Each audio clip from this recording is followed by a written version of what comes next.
"Dok, kenapa haid saya mundur sekian hari atau maju sekian hari? Kok tanggalnya mundur?" Seringnya sih gitu ya.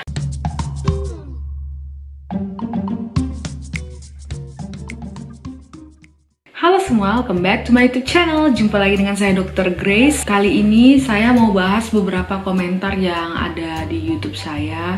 Sebenarnya boleh dilihat ya komen-komen di sana. Banyak yang masih nanya, "Dok, kenapa haid saya mundur sekian hari atau maju sekian hari? Kok tanggalnya mundur?" Seringnya sih gitu ya. Sebenarnya di sini ada beberapa kesalahpahaman. Jadi begini teman-teman. Kalau saya di situ menjelaskan ya, terlebih di video saya yang terakhir, bahwa haid itu bisa maju, bisa mundur, namun ada variasinya yang masih normal.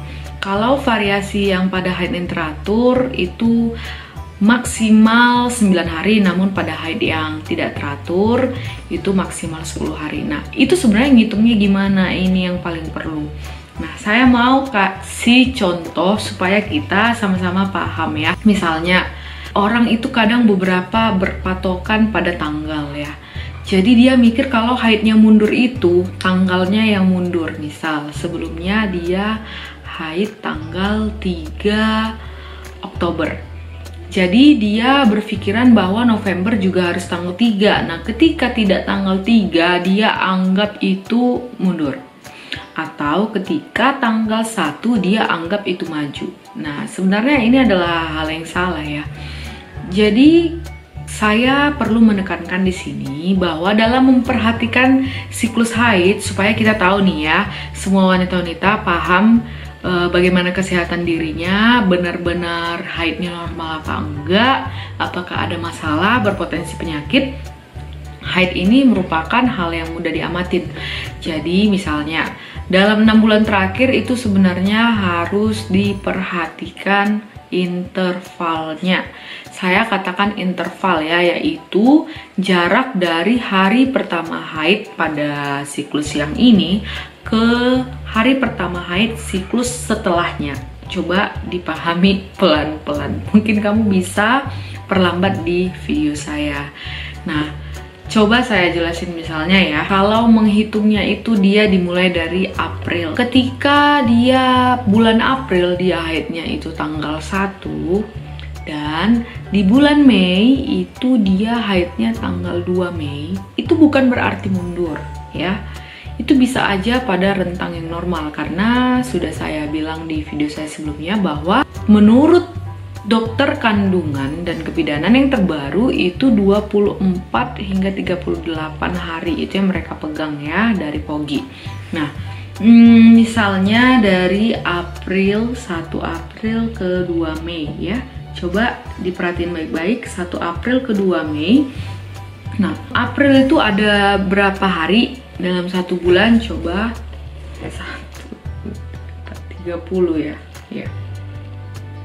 Ya 30. Kalau April itu ada 30, berarti kalau dia mulai haid di bulan April tanggal 1, kita selalu anggap kalau hari pertama haid itu hari 1, hari ke-1, hari pertama ya. Makanya ada HPHT, hari pertama haid terakhir. Tanggal 1 April itu hari 1. Nah, berarti 30 April itu hari ke-30. Nah, sudah sampai di situ paham ya? Nah, lanjut.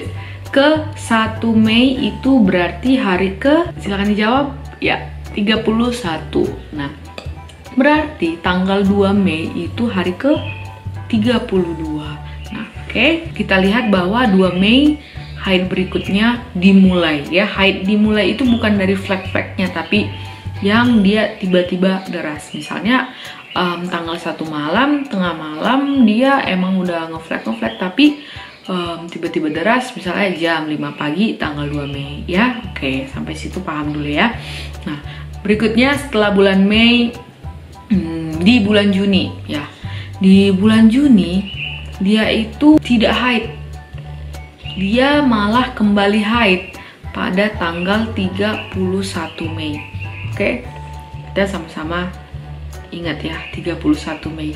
Nah, tadinya dia 2 Mei, sekarang 31 Mei. Haidnya maju katanya kan. atau aku haid 2 kali sebulan dok, gitu ya.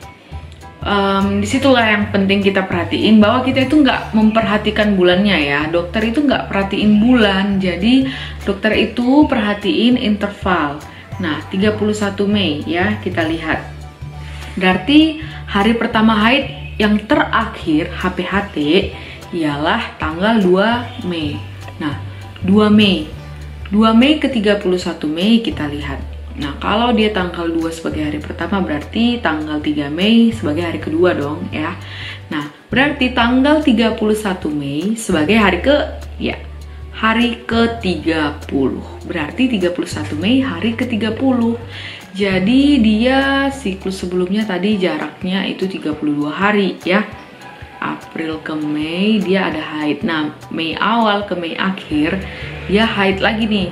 Nah, tapi jaraknya itu hari pertamanya ya, yang kita perhatiin intervalnya 30 hari. Itu dulu yang dipegang. Karena sebenarnya intervalnya itu kan variasi normal itu kurang dari 9 hari ya. Berarti kan ini masih variasi 2 hari, 32 dan 30. Berarti masih normal. Nah, kita perhatiin lagi nih. Di Juni ternyata dia nggak haid.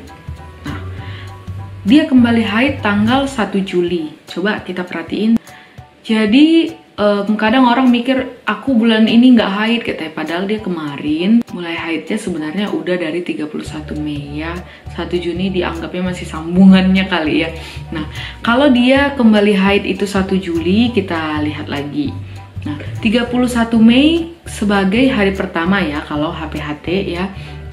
31 Mei berarti 1 Juni itu sebagai hari kedua, 2 Juni sebagai hari ketiga. Kita perhatiin aja polanya ya. 4 Juni sebagai hari kelima, berarti 30 Juni sebagai hari ke-31.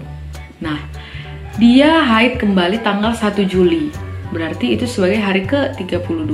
Artinya siklusnya kembali menjadi siklus 32 hari.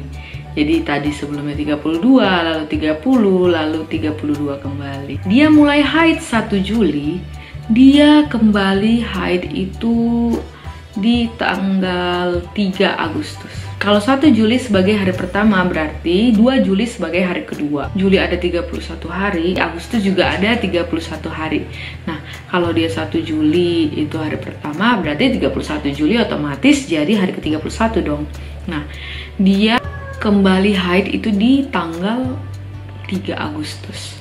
Berarti dia mundur dong. Ah, ini baru mundur ya. Mundurnya itu menjadi 34 hari. Kenapa? Karena 31 Juli itu sebagai hari ke-31.